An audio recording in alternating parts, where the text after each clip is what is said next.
Have you ever wondered why liberal speech seems riddled with inconsistencies? It is because the purpose of liberal speech is to create confusion through the use of mind games.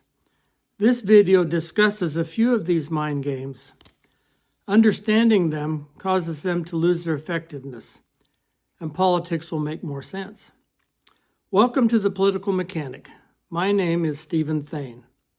One goal of this channel is to provide you with tools needed to dismantle liberalism and relativism. Today we're going to deconstruct several liberal mind games, including gaslighting, righteous indignation, projection, virtual signaling, and a couple of others. George Washington, who believed in eternal natural laws, is my archetypical conservative. He had a servant's heart. He sacrificed for his nation and his fellow men, never desiring power. He was patient and preferred persuasion over force, except when fighting against tyranny. He is the ideal we strive for, even if we fall short. Liberals and leftists, which is a more aggressive form of liberalism, have faith in big government, are comfortable with coercion and mind games. Mind games are tools used to manipulate the inexperienced. Some conservatives also use mind games, which I discourage. It is not necessary. Let reality make its own case. Let's begin with a basic assumption. Liberals and conservatives use language differently and for different purposes to achieve different objectives. A limited government conservative uses words as a tool to describe reality, which supports limited government. Liberals and leftists use language as a way to give power to the ruling class. They are skilled in the use of language. When leftists talk, the purpose is to confuse and manipulate.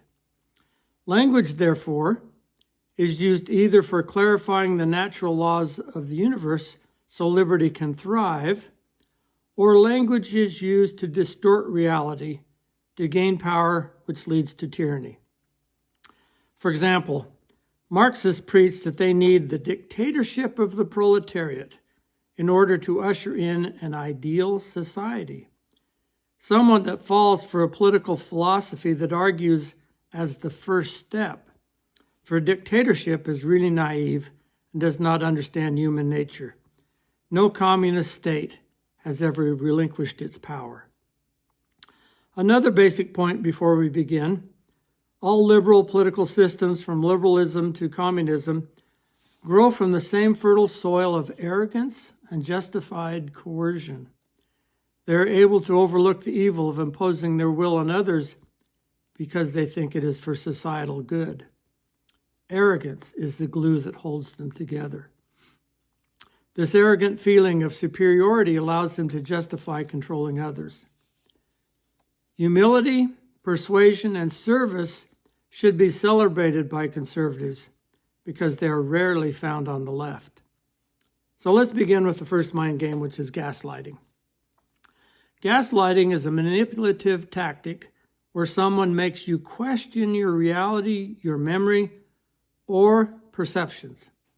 They basically tell you that you are not seeing what you see. A classic example was Joe Scarborough, who said, quote, "Start your tape right now because I'm about ready to tell you the truth. F you if you can't handle the truth. This version of Biden, intellectually, analytically, is the best Biden ever. Not a close second. I have known him for years. If it wasn't the truth, I wouldn't say it. There is just no comparison between Joe Biden and Donald Trump.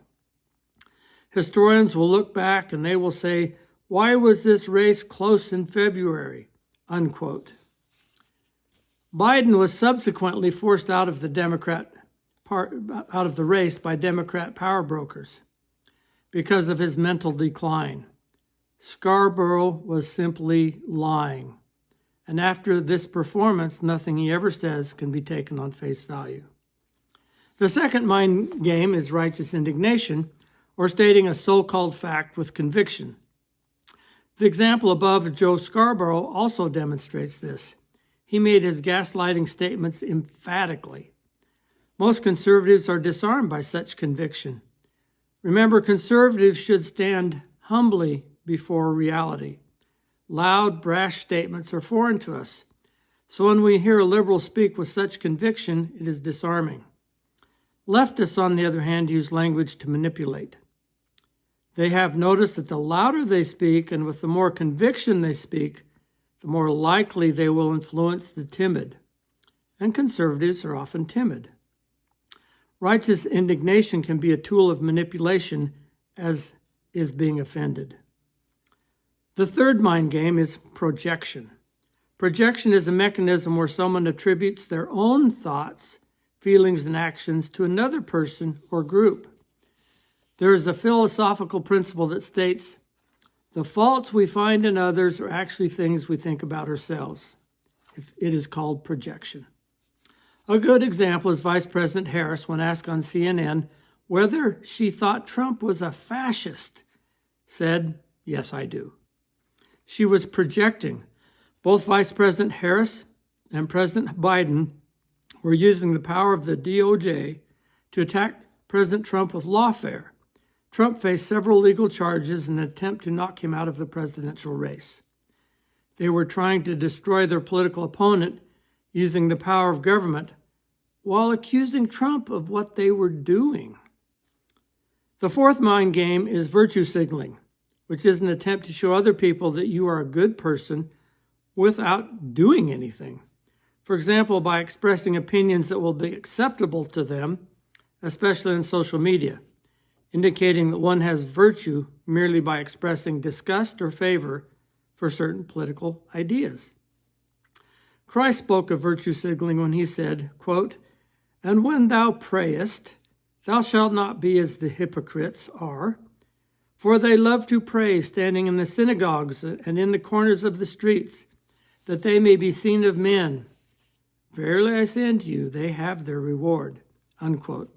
That was Matthew 6:5.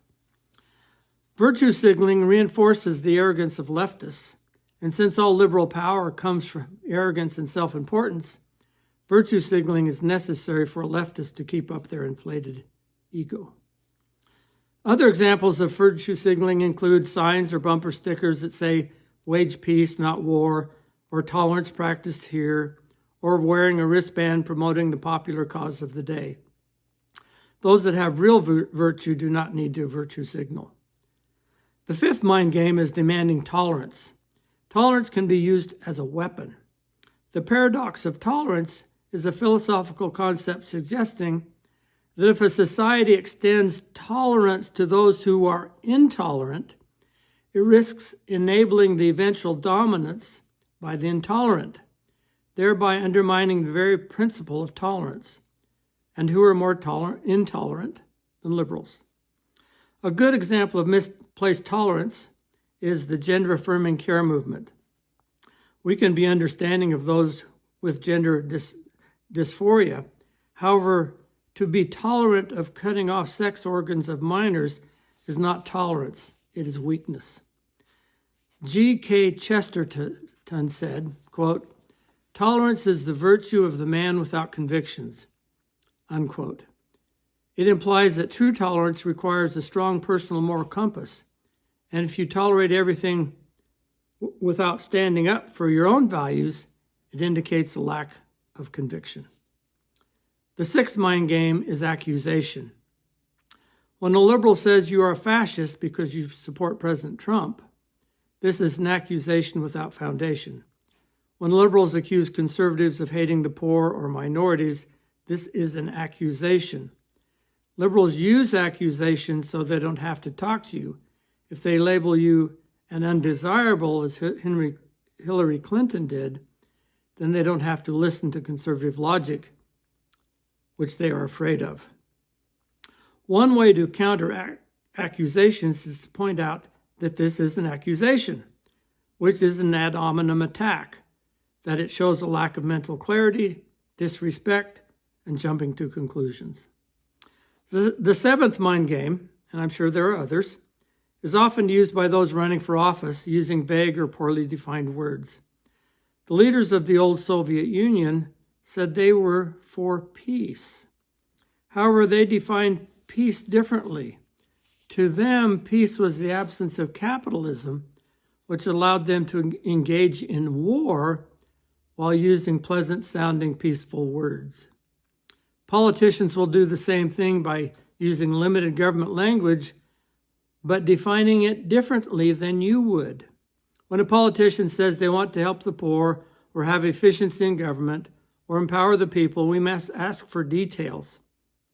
Ask, how do you plan to do that? The danger of letting generalities hang in the air without clarification is you cannot assume that your solution on how to solve the problem being discussed is the same as a politician's solution. We have to ask for details. I'm sure there are many other examples of mind games. I hope this has been helpful. Until next time, this is Stephen Thane, the Political Mechanic.